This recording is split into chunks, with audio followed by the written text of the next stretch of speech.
Saludos amigos, ahora tenemos la entrevista importante de este programa con el doctor Rafael González, que es la persona responsable de todo lo que tiene que ver con políticas públicas en la parte de salud en el Partido de la Liberación Dominicana, un alto dirigente del PLD, conocedor de la materia de los temas de salud. Vamos a conversar con él sobre la situación de la salud, cuál es la problemática, diagnóstico, queja que tiene la gente sobre el tema salud. Rafael, para nosotros es un placer tenerte aquí. Gracias, para doctor. conversar con los amigos de este programa Gracias, sobre un tema tan importante como el de la salud. Gracias por permitirme dirigirme al país y al mundo a través de este programa. Y manos a la obra. Fíjate, Rafael, nosotros hemos querido que tú participes de nuestro programa, porque el tema de la salud es un tema en República Dominicana en estos tiempos muy preocupante, que la gente se está quejando mucho del servicio de salud. Y como tú eres una persona conocedora del tema y pertenece a un partido que ha ejercido el gobierno, nos gustaría saber que tú nos digas, que tú más o menos nos hagas como un enfoque, como si fuera un diagnóstico de lo que es la política pública de salud de este gobierno, vamos a decir, en los 5 años que tiene ejerciendo. ¿Cómo tú le evalúas? Mire, don Héctor, si le vamos a poner puntuación, ellos tienen cómo evaluar la calidad en los hospitales. Hay un sistema con una plataforma que se llama Sigma. Sí, correcto. Y entonces, si usted evalúa la puntuación que tiene cada hospital, ninguno llega a 60. ¿Qué significa eso? Que andamos muy mal. Porque la puntuación mínima debe ser 70, claro, pero ninguno llega a 60. Ninguno llega a 60. Ninguno de los hospitales llega a 60 en su portal, es decir, en lo que ellos publican. ¿Qué significa eso?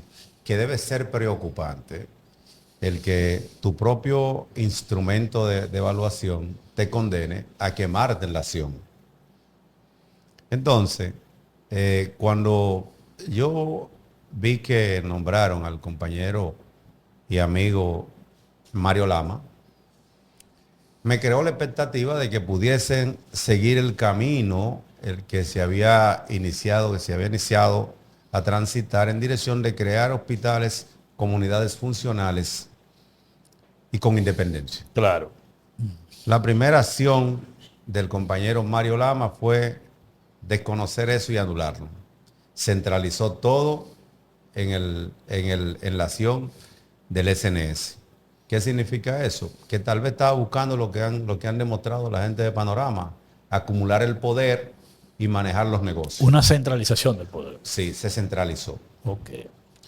Entonces, eso tendrá que investigarlo el Ministerio Público y nosotros como partido vamos a hacer un llamado a que el Ministerio Público y la Contraloría, y no solamente la Contraloría, sino también la Cámara de Cuentas, se meta en el SNS y haga una auditoría. O sea, ustedes van a plantear que la Cámara de Cuentas audite la gestión de Mario Lama. Claro. Ok. Y que el Ministerio Público contrate auditores independientes para que entonces ahí salga verdaderamente lo que está ocurriendo. Lo que pasó ahí. Y cuál es lo pecaminoso de haber elegido en un 80% de la inversión a un solo suplidor con un contrato de cesión. Cuando tú tienes a suplidores nacionales con mucha experiencia y recursos. Está Bionuclear, que concursó, está ABO, está CIPAR, que tienen una experiencia en este tipo de inversiones. Ya son conocidos, Sí, conocidos y que fueron por años suplidores a los hospitales, porque los hospitales compraban directamente eso y con la venia del flamante director, pues entonces eso se centralizó. Okay. La expectativa con este nuevo director es que salimos de un individuo que podía tener su todo, pero tenía aporte de gerente, a un chabacano que anda visitando hospitales, y que haciendo visitas no programadas. como que a él lo nombraron a dirigir una institución y él está en el rango de atención directa, no en el rango de planificación y exigir resultados, no. Él no entiende eso. Y por eso yo entiendo que la inversión en salud en este año sigue sin rumbo, pero ahora peor, porque el incumbente no tiene el nivel. O sea, tú entiendes que de Mario Lama pasamos a uno que la situación es peor. Peor. En términos gerenciales. En términos gerenciales. Wow. Porque Mario Lama tenía un equipo, este individuo anda ahí como si él, me dio pena un video que vi. Aquí estamos en una visita no programada en el hospital del Gómez. ¿Y usted quién es? Ah, buenos días, ¿cómo está? Es una payasada que este país no tiene que estar viviendo en pleno siglo XXI. Ese individuo lo que tiene que sentarse y decir en Engombe, yo quiero que se haga esto, y exigir resultados y dar las facilidades para que eso se haga. Es decir, usted tiene que dotar los hospitales, los implementos para que funcionen. No usted estar en la primera línea de supervisión cuando usted es la cabeza. Es decir, si usted ve el organigrama de supervisión, usted tiene el director del SNS, los directores del SNS, sí, los subdirectores, después entonces tiene los directores regionales, las gerencias provinciales y los directores de hospitales. Claro. Entonces te está sustituyendo toda esa escala. Te vuela todo eso. Todo eso para. Entonces, ¿qué es lo que yo le decía ahorita?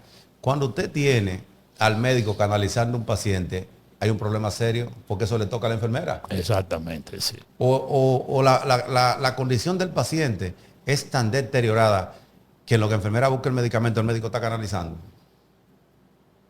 O hay un problema de identificación de funciones. Entonces, yo entiendo que hay una profunda confusión en el actual director del SNS con relación a cuáles son sus funciones como director operativo. ¿Y él no estuvo manejando un hospital?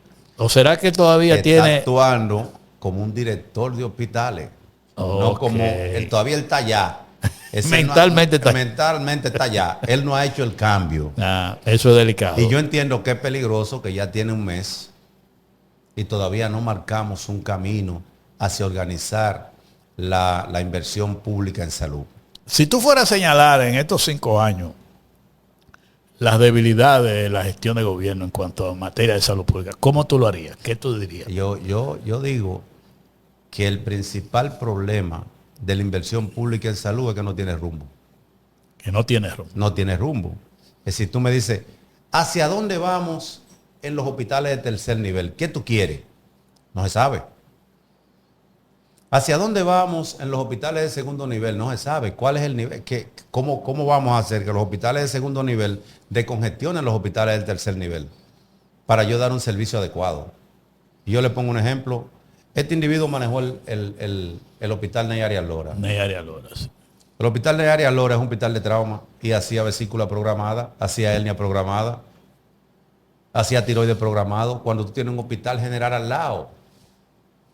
¿Entiendes? Entonces es una distorsión de la función que él no entendió en la gestión hospitalaria y que tampoco la va a entender ahora como director del eje central de la dirección de la inversión en salud, porque el ministerio, que es el rector, maneja el 28% de la inversión en salud, el 68% de la inversión en salud, 67 puntos y algo, lo maneja el SNS. Es decir, que nosotros vamos a tener la mayoría de los recursos de inversión en salud invirtiéndose sin ningún rumbo, porque el incumbente no entiende. No tiene un plan definido en este caso. No tiene un plan, porque yo me dio mucho miedo cuando a él le hacen la designación el jueves y el viernes él estaba en La Victoria y en las nacionales visitando hospitales.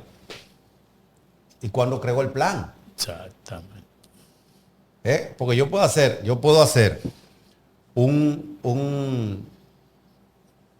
tour de reconocimiento de la situación hospitalaria si no creo en lo que me dice el gerente que está para eso. Sí.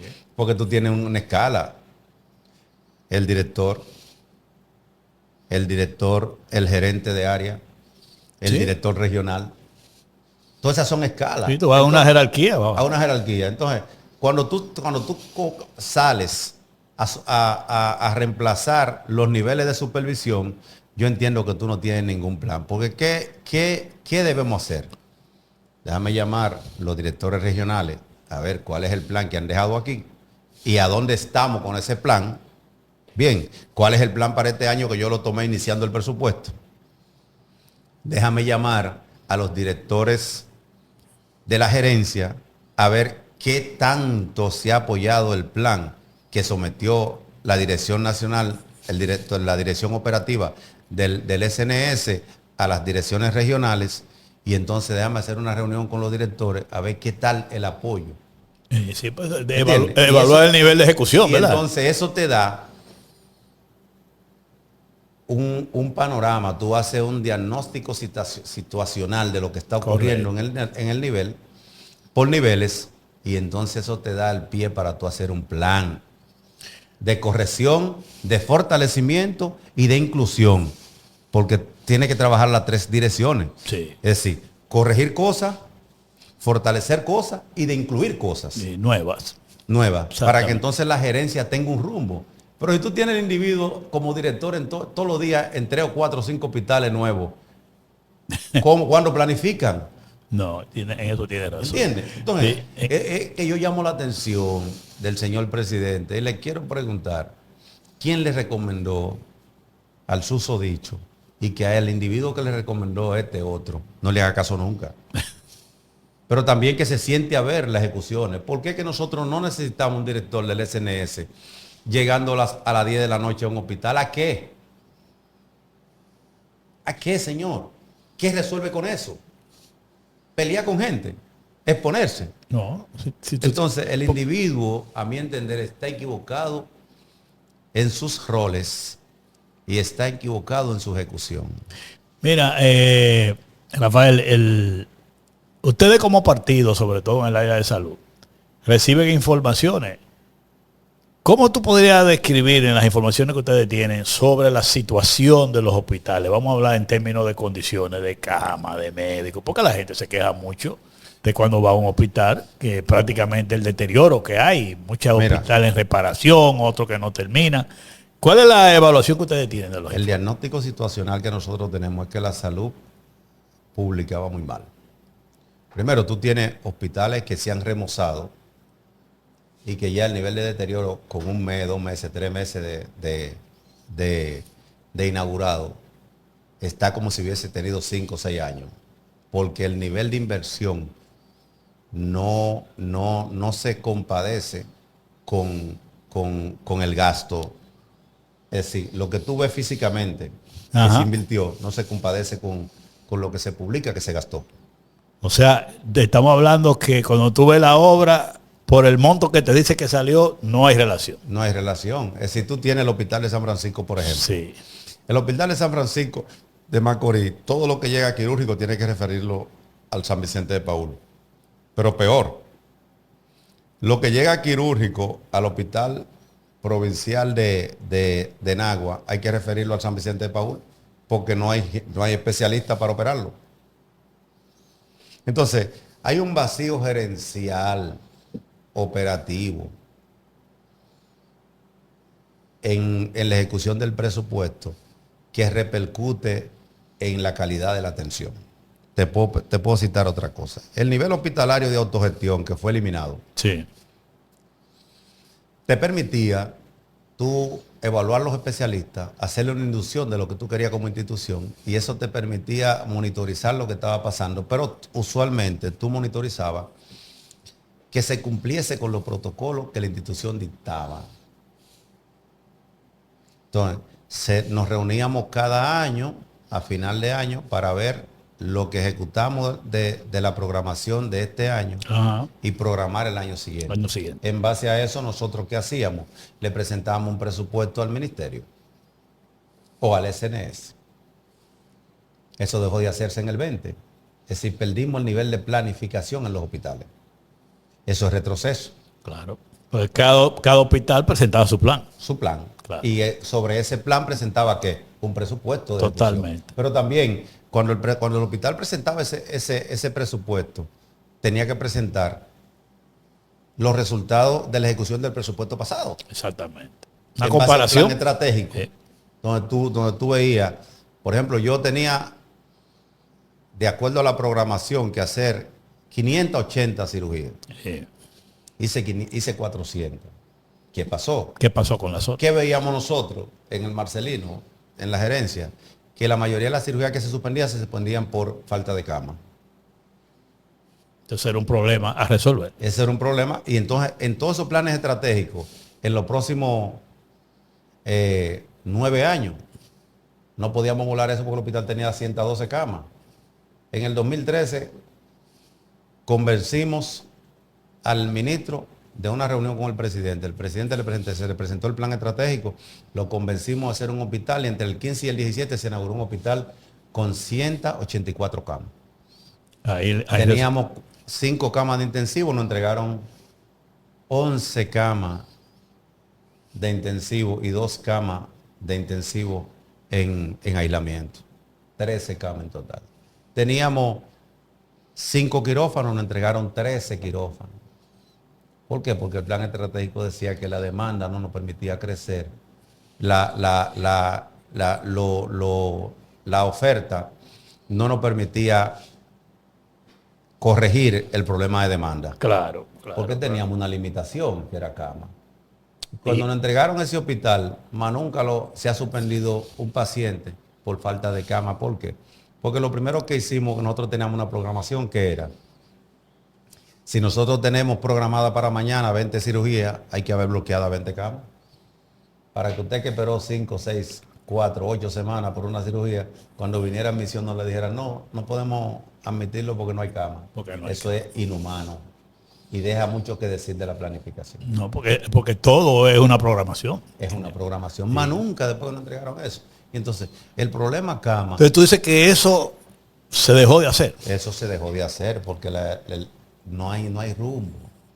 Aquí no hay ningún hospital que haga un plan estratégico. Nosotros nos íbamos 2 días a un hotel a discutir los planes estratégicos, a ver si cumplimos la meta.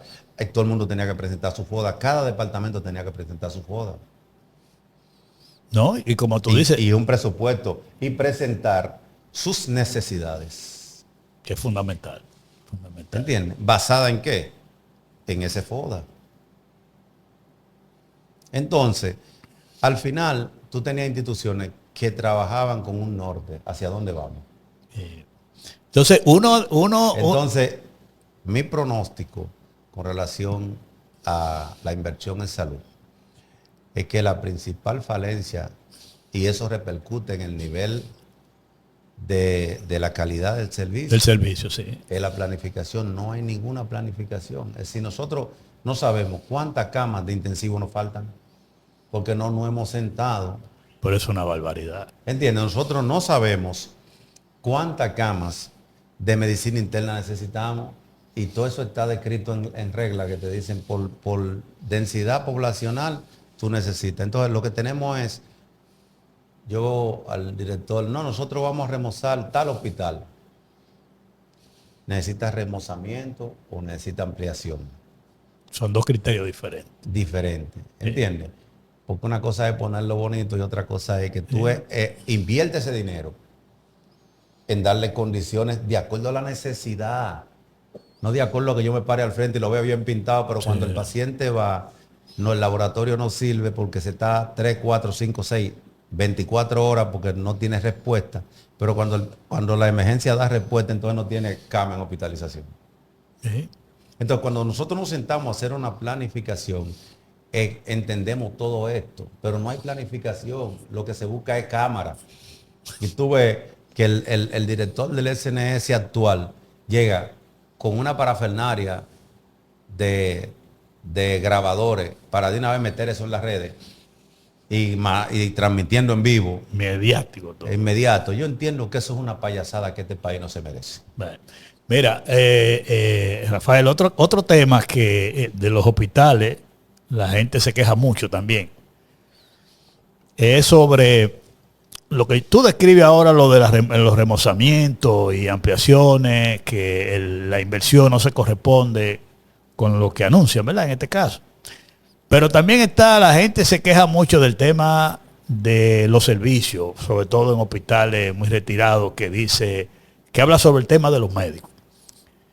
¿Cómo podemos evaluar la situación del gobierno en estos 5 años y el manejo con los médicos para disponer de médicos en el hospital, el tratamiento de los médicos. Tú hablando ya como médico que conoce bien el tema de los hospitales. El problema... Ya vamos a hablar vamos a hablar del personal. El problema con... Mira, el recurso humano, vamos a hablar. La hablar. calidad de la oferta de servicio, además de los indicadores de calidad, que tienen que ver con índice de infección, mortalidad materna, índice de ocupación cama, espera para una cita, espera para una cita quirúrgica, el tiempo de respuesta al laboratorio, el tiempo de espera para tú hacer el diagnóstico en emergencia y tomar una actitud definitiva con este paciente. Todos esos son indicadores. Sí. Ahora, el indicador fidedigno de calidad se conjuga en tres cosas: satisfacción de usuario, satisfacción de operador y oferta de servicio. Exacto. Cuando tú tienes ahora mismo... Evalúa las tres, una por mismo, una. Oferta de servicio, si han cerrado servicios que eran conquista. Por ejemplo, la cirugía cardíaca en Secanov. Se hacían 140 cirugías en promedio por año. Se están haciendo 5 y 6. El año pasado hicieron 12. La cirugía oftalmológica, neurooftalmológica y de base de cráneo ya no se están haciendo en Secanov. Quiere el hospital referencia para nosotros mandar. Las embolizaciones y control endovascular de los aneurismas cerebrales ya no se están haciendo en Secanov. Entonces, cuando tú ves intervenciones de nivel en el servicio, tú dices, andamos mal por ahí. Pero venga. ¿Entiendes? Sí. Pero te puedo decir que el Hospital Marcelino Vélez Santana duró 5 años sin hacer una endoscopía superior y una endoscopía baja. Del 2020 al 2025. 5 años. Un hospital que hacía diariamente 20 colonoscopías y 27 endoscopía alta. Antes de ahí. Esto que te digo, en oferta de servicio, ¿qué hemos hecho? Retrocedido pero completamente. Bien. Pero cuando tú ves la calidad y el grado de satisfacción de los usuarios, no llega a un 46. Bueno, ahí sí hay problema, porque hay muchas quejas. No llega a un 46. Eso estoy viendo lo que está ocurriendo en el SIGMA. Es más, ellos dejaron de hacer las encuestas ya porque les da vergüenza. Yo creo que en la realidad, en la práctica, cuando tú ves los que van a buscar servicios en los hospitales mayores. Sí, pero lo que ellos publicaban, Sí, sujetémonos claro, a lo que ellos tienen en las estadísticas. a sus estadísticas. Bien. Pero cuando tú ves el grado de satisfacción de los operadores. Ajá. Ahí estamos hablando de médico, enfermera. Médico, enfermera, bioanalista. ¿Tú ves cómo están las protestas? No, claro, eso es lo que estoy, por lo que te preguntaba, esas enfermeras. Entonces, no llega a un 50 tampoco. Y llega a un 50 por el nivel médico y el aumento. Pero tú viste que hace una semana estaba el gremio de enfermería amenazando protestando, con huelga. Pero no vio usted la marcha que le hicieron los bioanalistas. Sí. Pero si va a los odontólogos, es peor. Pero si va a esos servicios que son auxiliares para médicos, el grado de satisfacción está por debajo del 40. Sí. Entonces, ¿cómo se traduce eso? ¿Tenemos calidad? No tenemos calidad, porque cuando tú reduces servicio, sí, cuando tiene el nivel de satisfacción del usuario por debajo de lo estándar, es decir, el requerimiento mínimo. Pero cuando tú tienes la satisfacción del operador, que en este caso somos lo que tenemos que hacer, por debajo del requerimiento mínimo, sí. ¿Qué te dice eso? No. Está describiendo una situación caótica. Caótica, pero entonces nos ponen un individuo que no viene con ninguna planificación, reuniéndose con todo el mundo, todo el día tiene una reunión. Me reuní ahora en la calle con el presidente del Senado. ¿Usted coge préstamo directo? No, señor. ¿Qué hace usted ahí? Me reuní ahora con el director de aeroportuaria. Señores, estamos equivocados. Es decir, ahora mismo el sector salud está huérfano. ¿Por qué? Porque tiene un ministerio ciego, sordo y mudo, porque no tiene poder económico. Y tú sabes que en estos países presidencialistas el poder lo da el que maneja los cuartos. El que maneja el dinero. Sí. Entonces, tú tienes un ministro, su yúdice, al director del SNS porque maneja malos cuartos, el director del SNS, ¿quién da las órdenes? Pero el que maneja el SNS. Entonces, Pero eso es como una distorsión del sistema. es una distorsión del sistema, pero el presidente lo permite porque él se beneficia de ese caos.